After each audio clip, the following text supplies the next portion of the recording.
Hi everyone in English 1301, it's Dr. E and I'm here with your week 8 instructional video. Things keep getting spookier here in my office, and if I've learned anything from this week's costume, which I do remember from when I previously wore it, is that I am too much of a baby to be a wig wearer, and I'm too much of a baby to have bangs. So if I mess with them throughout the video, I apologize in advance. All right, so we have a pretty straightforward week, but I definitely want to go through some of the, the expectations and what we're doing. So I'm just going to pull up our weekly module by going to the content area. And this is what the week 8 module looks like. So we are reading a chapter in our course text, and it's about arguments, right? So it's about how to not only analyze, but put together ideas, get that writing compiled so that you have something, and recognizing when you're reading arguments. Now, our editor is one of the proponents. She is one of the Andrea Lunsford, our main editor, is a proponent of the idea that everything we write has an element of argument to it, right? Hence the title of the text, right? So everything is an argument, but really digging in and finding a way for analysis in an argument is very helpful and will help us in our writing. So make sure that you're taking your time with that reading. Quite a few questions in this week's participation quiz are based on the reading, which that's nothing new, right? So you are watching the weekly instructional video. That's awesome. You do have a food journal that's due on Sunday, which I'm going to go over in as much detail as I don't want to overdo it, but I want to provide you with some good detail. There is a discussion post and a participation quiz. Y'all, I'm going to say it, and I have put it in capital letters, and it's in the post. This is optional. It is your opportunity to, if you want to, maybe earn some bonus credit. To earn the bonus credit, you have to fully answer the prompt. You have to make sure that you have revised, edited, followed ML, you can get a point here or there, or you can get the full points. You can earn the full points if you make sure that it is, as good a post, as good a writing as you possibly can share with us in the post. All right, and then you have the participation quiz and the food journal due on Sunday, which is why, because the food journal is due, I wanted to make the post optional. All right, you're watching what will appear here. I put a note here to review my feedback for the journal. So it'll all be available by noon on Tuesday. It's taking me way longer to get that feedback to you, and I'm just going to directly apologize to you for that. It is coming, but that should not stop you from starting those revisions. You'll see what I mean when I go over the assignment. Don't just wait around for the feedback from me. You can make any edits that I suggest. You can, update in any way that I note with the revised version, with what you've done, right? All right. And I put the instructional video for the food journal here, just if you want a reminder to kind of review the information. Here is the week 8 discussion. If you want to take a look at that, again, optional, just want to make sure. And now I really do want to take some time to go over the food journal, just because I don't want you to be confused or worried about this. We're adding on to what we've done previously, right? So remember that in our first food journal, we wrote a little bit about our comfort food or meal. And then we added to what we had already written and revised what we had already written and added Finley's ideas and tried to make some connections of our own with Finley's ideas. We're going to do that same thing. We're going to add Cass into the discussion. We're going to use Cass as a source. Cass was a video we watched. You may want to review it. You'll probably need to review it just so you can pull quotes, any information that is necessary to help make sure that you are communicating your ideas effectively, right? So we're doing what we've already done. We're just adding a bit more. And this is all, we're serving quite a few purposes here. We're trying to take it step by step so that we don't feel as though writing just happens all at once. Writing is recursive. We keep going back to it. We move forward, we move back. It doesn't have to all be done at once. This is just one way for us to write. Some of you may be more into just getting your ideas out, making it messy. And you can still do that, right? You can still do that. Whatever way you compose your writing is the right way for you, right? This is just one way that I'm suggesting and that I'm asking you to follow through on, because it's kind of that old adage. What's the best way to eat an elephant, right? It's one bite at a time. Don't eat elephants. Anyhow, so that's what we're doing. So you've previously submitted all this information, and remember, at the bottom of the page will be those prompts from the first journal and then the second journal. So if you did not submit those assignments for whatever reason, no judgment at all, then you want to make sure that you have still completed this assignment, which requires that you write towards those 2 prompts from the previous journals, okay? All right, so they're here. And then again, I also have the example that I use for how to pull timestamps. Remember that when you're quoting from a video, MLA asks for timestamps. So when did the person say this? And you can find that information by going into the TED Talks, looking at the transcript to see when the people said whatever quote it is that you want to use, right? So I've just reviewed that information. All of that is available at the bottom. If you scroll up, so I note that we're bringing in Cass's ideas. Here's a link to Cass's video.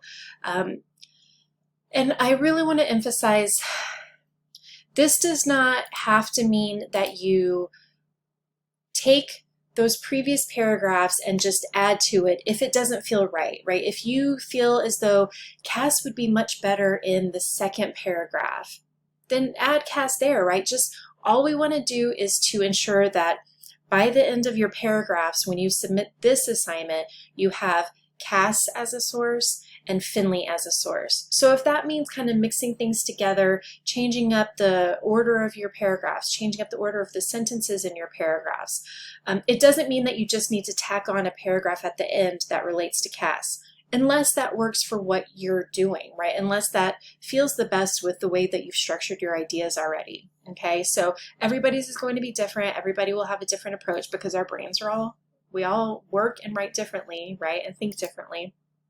Okay, so I want to really get to something that I do see in writing, and this is because this is often the way we're taught, right? I want you to remember that this writing is about you, okay? And in most academic writing, you are not asked to write about yourself, right? It's not the first person. In fact, a lot of professors and teachers in your past may have said you should not use the first person, but that is part of our assignment, right? So your topic sentences need to reflect that in each paragraph. Each topic sentence somehow should relate to you, your meal, your ideas or experiences, not Finley or Cass, unless it is, you are really intertwining it with the idea that you are posing in that paragraph, right? Don't just think of how we do our research. Think of how we do our research writing. We start kind of with the person's idea, we give the person credit, that kind of thing. I want you to think about you. How do Cass's ideas relate to you? How do Finley's ideas relate to you? And make that your topic sentence, essentially. Okay, so for our purposes, like I said, each topic sentence should relate to you. And I want to, again, drive home the idea that academic writing is about supporting our ideas. Unless we are asked to do some sort of like literary review or something like that, where you just kind of have an annotated bibliography or something of sources, academic writing is about you taking what you've learned, right, from all your reading or what you've seen from any kind of class and putting those ideas together in an argument, right? An argument that is supposed to satisfy some sort of goal, right?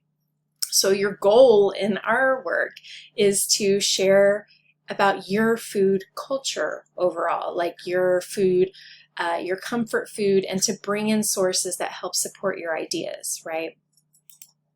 Okay. So I want you to think about, to ensure that you are moving in this direction of utilizing you in each paragraph, I want you to underline each topic sentence in your journal.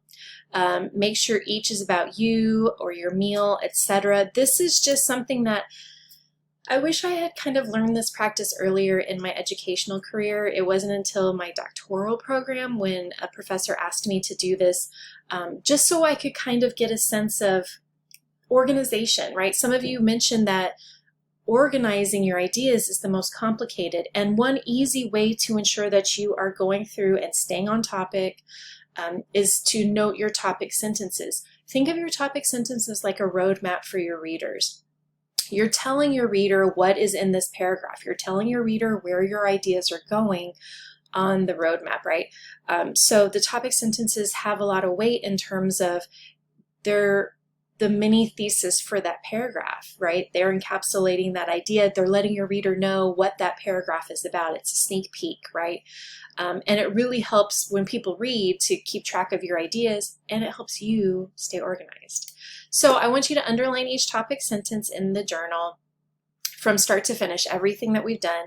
And you're going to have at the end of this 5 to 6 paragraphs. So that also includes the paragraphs from our previous submissions.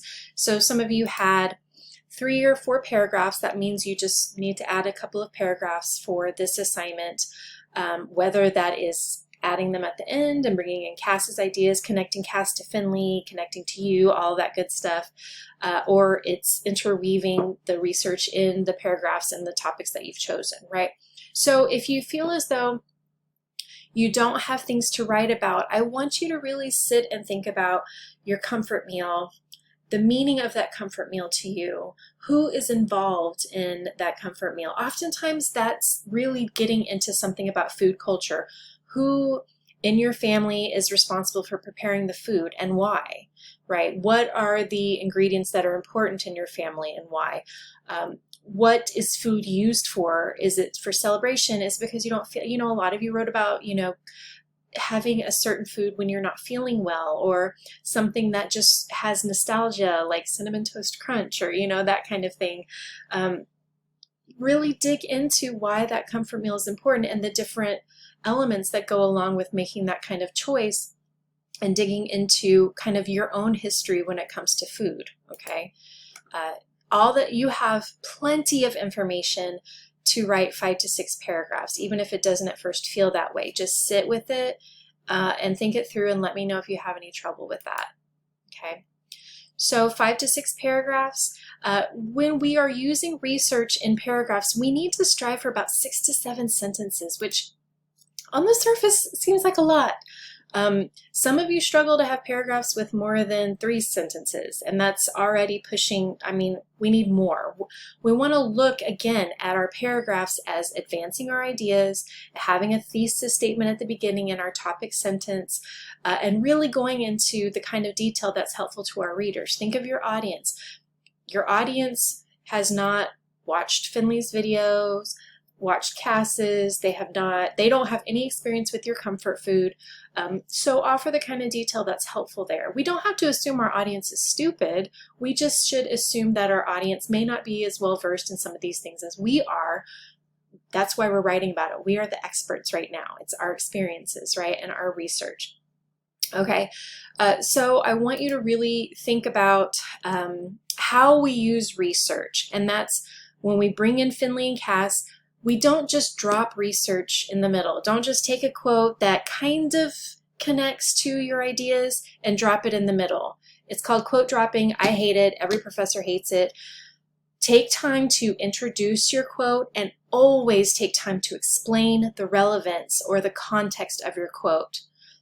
No reader should look at a quote that you've used and go, well, how does this connect to what this person is writing? That should be answered by you, whether it is part of introducing the quote, whether it's part of just explaining it. So that can be 2 to 3 sentences right there. Focus on that, right? Again, we're doing kind of, I don't want to say baby steps because we're not babies. We're taking small steps on the way to get to the end point, which is having a piece of academic writing that meets all these kinds of standards that are required for academic writing. Okay? Okay.